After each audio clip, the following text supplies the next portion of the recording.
What is at stake is more than one small country. It is a big idea, a new world order, where diverse nations are drawn together in common cause to achieve the universal aspirations of mankind. That was President George H.W. Bush using the first Persian Gulf War as a stepping stone for a new world order. But that threat, it still persists today. The U.S. State Department, the Federal Reserve, even the EPA are sending billions of dollars overseas, and many economic and political decisions made in the United States just don't benefit us. They benefit a would-be one-world government. Joining us now is Jack Hunter, columnist for the American Conservative. Jack, this idea has been around for a long time, but it feels like we're getting closer and closer to the realization. Absolutely. This goes all the way back to Woodrow Wilson, who wanted to make the world safe for democracy, FDR, all the way up through President Bush and Obama, of course, George H.W. Bush, who were finding out his New World Order is getting awfully expensive. I think that's what the American taxpayer is thinking right now. What kind of future is Russia going to have? What kind of future are Russia and America going to have together? What world order will replace the Cold War? In 2009, a great power does not show strength by dominating or demonizing other countries. The days when empires could treat sovereign states as pieces on a chessboard are over. As I said in Cairo, given our independence, any world order given our interdependence, any world order that tries to elevate one nation or one group of people over another will inevitably fail. The pursuit of power is no longer a zero-sum game.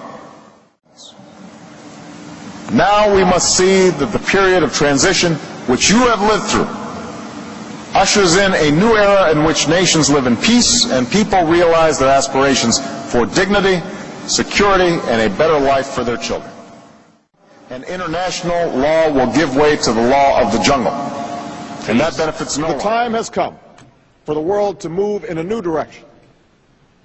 We must embrace a new era of engagement based on mutual interest and mutual respect. And our work must begin now. And the President outlined his vision of a new world order in which the U.S. would participate fully.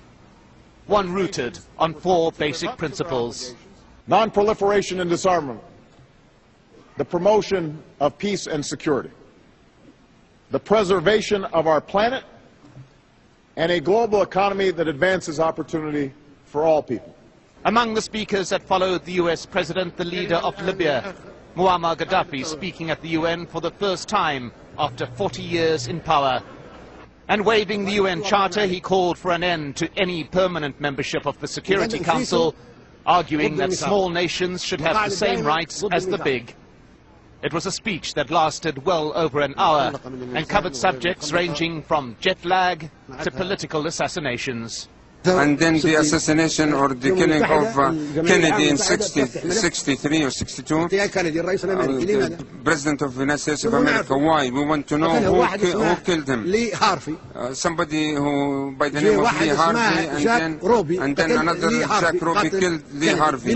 Why did he kill him? Earlier, the UN Secretary General had opened proceedings, sticking to his allotted time, calling for international unity.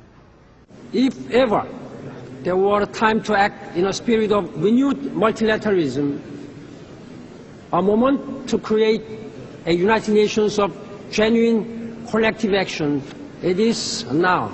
Now is our time, a time to put the United back into the United Nations. United in purpose, united in action. And a reminder that this UN building is due to be closed for renovation at the end of these proceedings.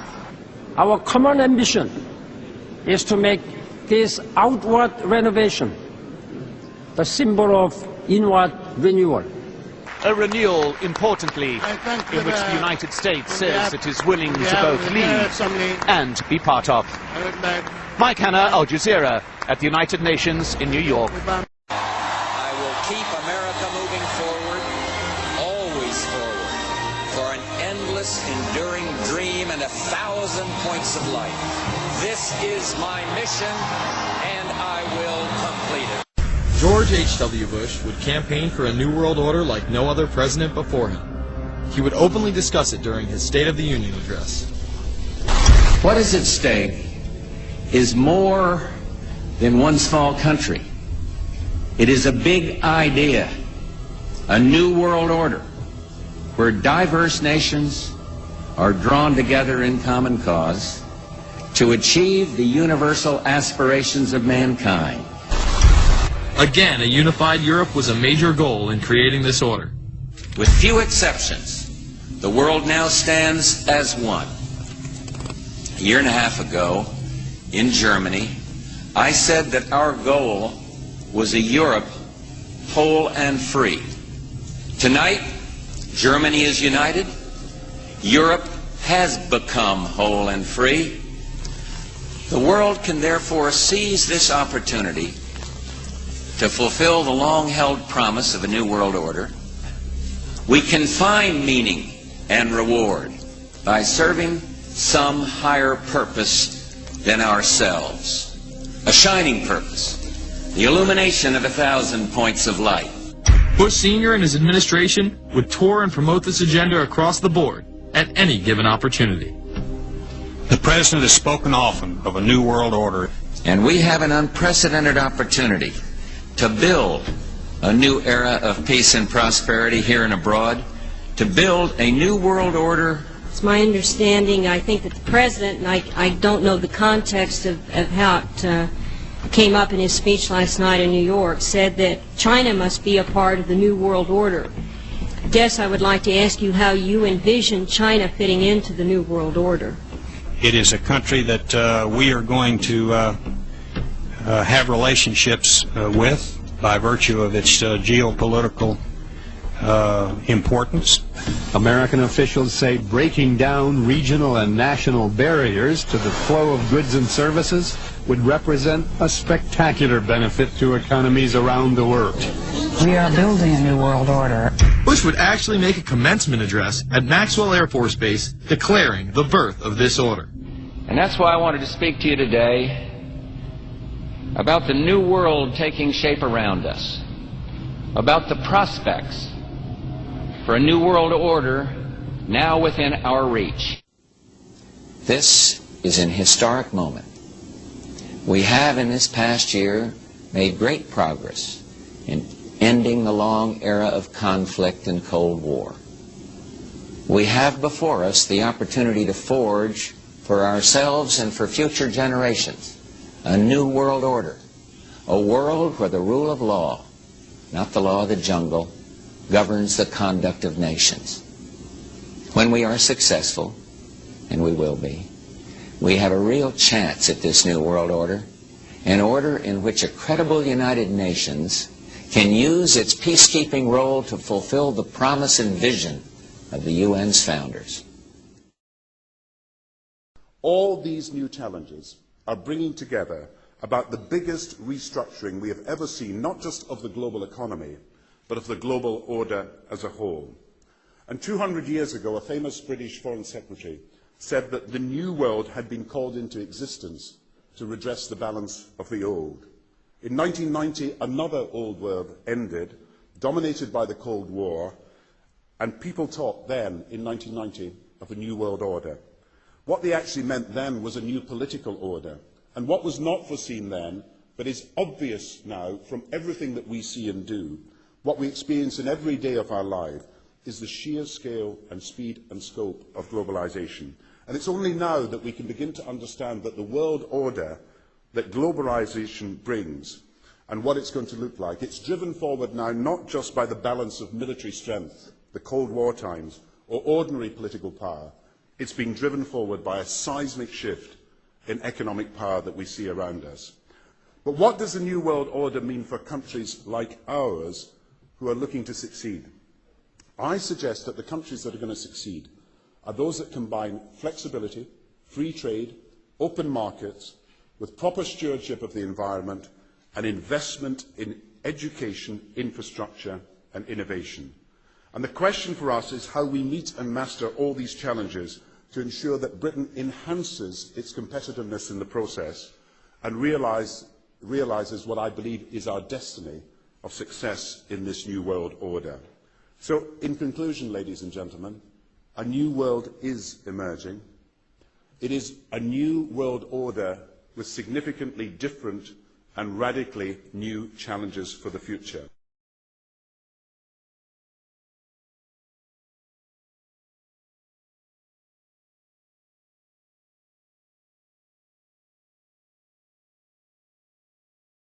This is Sky News with Paula Middlehurst.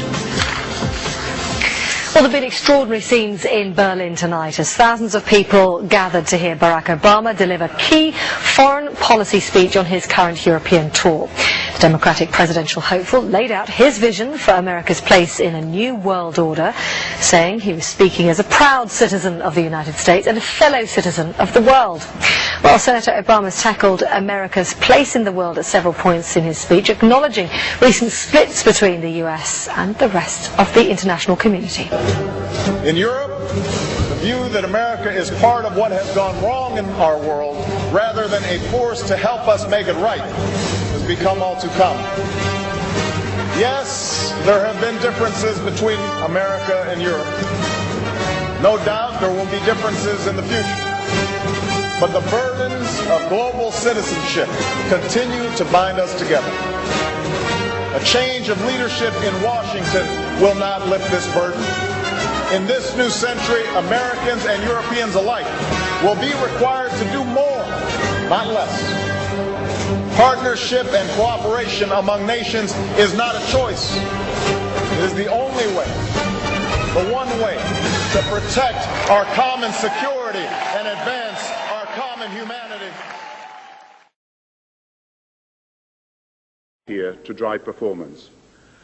And I believe it will also be said of this age, the first decade of the 21st century, that out of what will be seen as the greatest restructuring of the global economy, perhaps one even greater than at the time of the Industrial Revolution, a new world order was created.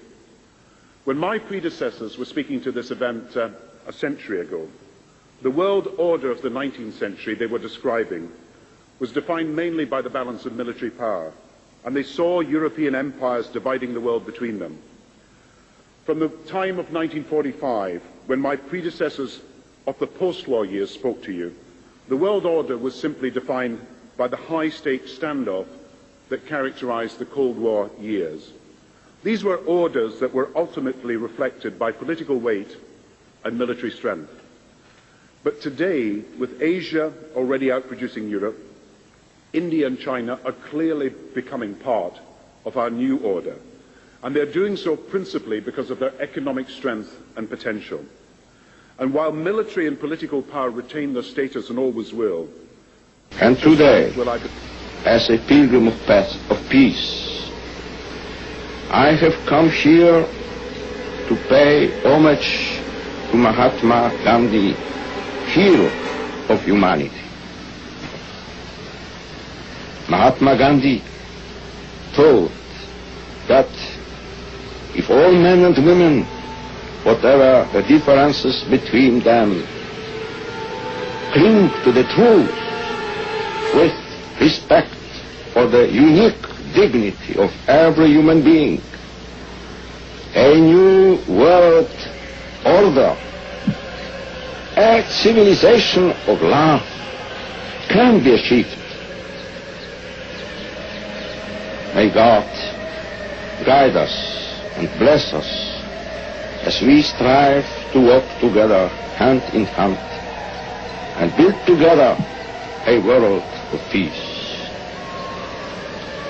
Mahatma Gandhi Ji Amara Hen. May Gandhi live forever. Satya Ahimsa Amara Hai. May truth and non-violence live forever.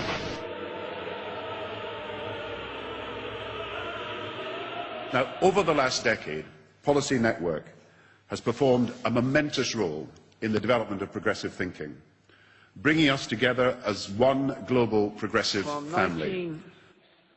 1945 and the end of the war through 1989 and the end of the Cold War, we had a worldview. Republican and Democratic presidents alike, from Harry Truman to George Bush, stood for freedom and stood for certain propositions that would make America strong and healthy and grow the middle class and shrink poverty and stand against communism. And after 1989, President Bush said, and it's a phrase that I often use myself, that we needed a new world order, and instead it looks like we got a lot of disorder. And we still, and after 9/11, we've been more sensitive. You and I grew up in is gone. And maybe it's gone forever if we don't wake up now. McCain said last night, was anybody stunned by, I want to buy up all the bad mortgages so there would be no foreclosures? As outrageous as that was, bad news for you, gang, that's already in the bailout bill. Believe it or not, Paulson can do that. He doesn't have to even ask you anymore. There is a global meltdown coming. It is a global depression, and one world currency and one world financial system is the end game. China said last week they want one global currency. France said yesterday or the day before that they want one world order, a new world order, at the end of this event. 2 nights ago, the government used $900 billion of your money to give loans to businesses and guarantee those loans. Did they even ask you? That's your money. Last night, for the first time, the interest rate was cut globally. Uomo moderno, adulto, eppure talora debole nel pensiero e nella volontà. Lasciati prenda per mano dal bambino di Betlemme. Non temere. Fidati di Lui. La forza vivificante della sua luce ti incoraggia ad impegnarti nell'edificazione di un nuovo ordine mondiale fondato su giusti rapporti etici ed economici. No matter what happens, we Americans will decide here and decide for ourselves our own destiny. The New World Order is the reversal, the overturning of that revolution. That's what the end goal is. America is a rich province, part of their New World Order. But I give you my word, if ever I stand up on that east wing of the Capitol and take my oath as President of the United States, when my hand goes up, their New World Order comes crashing down.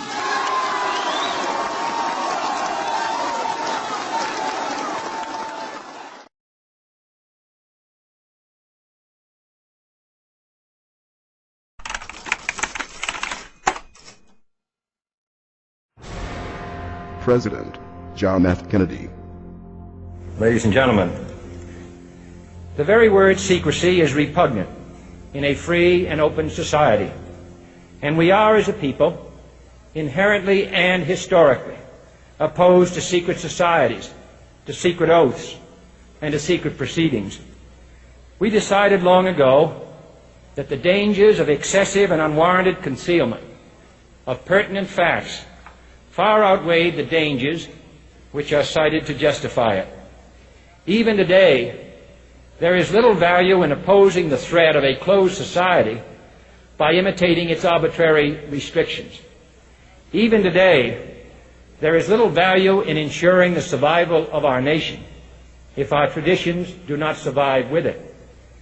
And there is very grave danger that an announced need for increased security will be seized upon by those anxious to expand its meaning to the very limits of official censorship and concealment.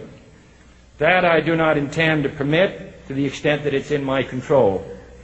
And no official of my administration, whether his rank is high or low, civilian or military, should interpret my words here tonight as an excuse to censor the news, to stifle dissent, to cover up our mistakes, or to withhold from the press and the public the facts they deserve to know. For we are opposed around the world by a monolithic and ruthless conspiracy that relies primarily on covert means for expanding its sphere of influence, on infiltration instead of invasion, on subversion instead of elections, on intimidation instead of free choice, on guerrillas by night instead of armies by day. It is a system which has conscripted vast human and material resources into the building of a tightly knit, highly efficient machine that combines military, diplomatic, intelligence, economic, scientific, and political operations. Its preparations are concealed, not published. Its mistakes are buried, not headlined. Its dissenters are silenced, not praised. Its dissenters are silenced, not praised.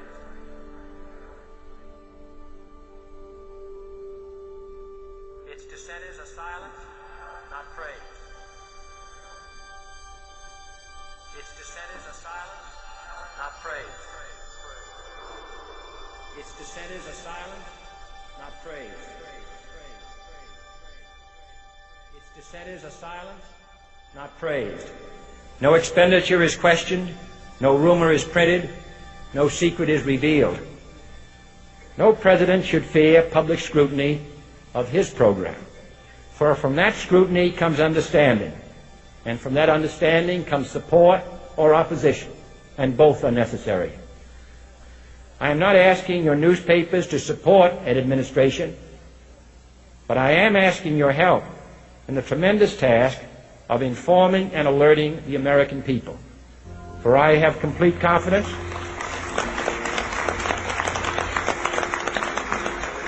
in the response and dedication of our citizens whenever they are fully informed.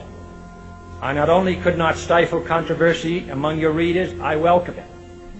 This administration intends to be candid about its errors, for as a wise man once said, an error doesn't become a mistake until you refuse to correct it. We intend to accept full responsibility for our errors, and we expect you to point them out when we miss them. Without debate, without criticism, no administration and no country can succeed, and no republic can survive. That is why the Athenian lawmaker Solon decreed it a crime for any citizen to shrink from controversy. And that is why our press was protected by the First Amendment, the only business in America specifically protected by the Constitution, not primarily to amuse and entertain, not to emphasize the trivial and the sentimental, not to simply give the public what it wants, but to inform, to arouse, to reflect, to state our dangers and our opportunities, to indicate our crises and our choices, to lead, mold, educate, and sometimes even anger public opinion. This means greater coverage and analysis of international news, for it is no longer far away and foreign, but close at hand and local. It means greater attention to improved understanding of the news, as well as improved transmission. And it means, finally, that government at all levels must meet its obligation to provide you with the fullest possible information outside the narrowest limits of national security. And so it is to the printing press, to the recorder of man's deeds, the keeper of his conscience, the courier of his news, that we look for strength and assistance, confident that with your help, man will be what he was born to be, free and independent.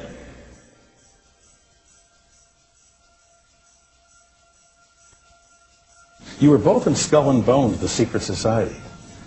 It's so secret we can't talk about it. What does that mean for America? The conspiracy theorists are going to go wild. I'm sure they are. I don't know. I haven't seen the web. Number 322.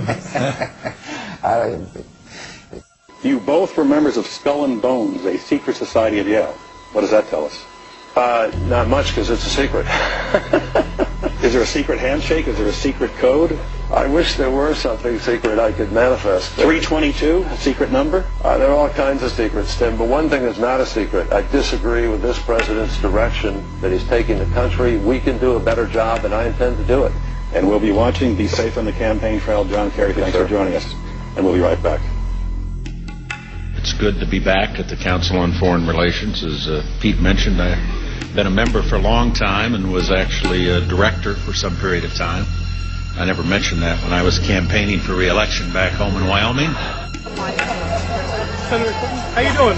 Good. How are you? Can I ask you a quick question while you sign that? It was reported in June of 2006 you attended a meeting in Ottawa, Canada, the Bilderberg Group.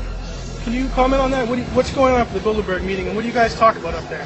I have no idea what you're talking about. Yeah, you do. I was reported you were up there, and people saw you up there. I just want to know what you guys talk about and meet about up there. Sir, I don't know. Why are they such top secret meetings? I have no idea what you're talking Your about. husband went to a Bilderberg meeting too. I'm just wondering. I'm not being rude or anything. No, I just want to know what happens at these meetings. Well, since I wasn't there, I have no idea. Okay, thank you, Senator. Thank you. How are you? There you go. Listen, I am a happy member of the Bohemian Grove. I like the folks who come there, and it's really inappropriate for me to talk about the group beyond that. Thank you. Have you been there for the ceremony with the cremation of care? Frankly, I don't think that's something I need to talk to you about.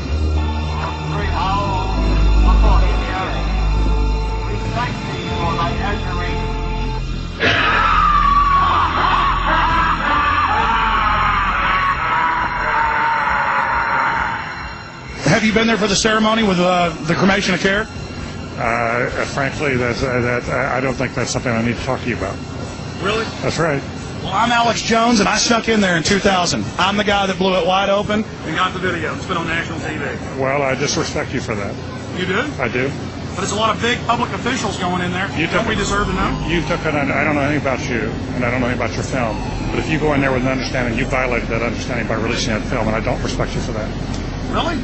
I'm sorry, you took an understanding when you went in there that you would not do that film. And did you have an understanding when you went in there? No. Did you crash it? Yes. Yeah, and it has no trespassing signs there too, doesn't it? No, they put yes. one after. Oh, I'm sorry. I'm sorry, sir. I've been there before. I know what the circumstances are, and I'm sorry you violated the understandings. But that was not a gentlemanly thing to do. Well, what about the ritual? Is the ritual gentlemanly?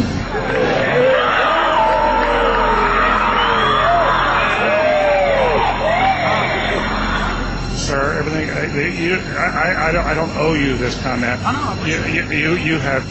This is what's called ambush journalism, and I disrespect you for that as well. So thank you and goodbye. The ritual? Let's leave your damn business. Oh.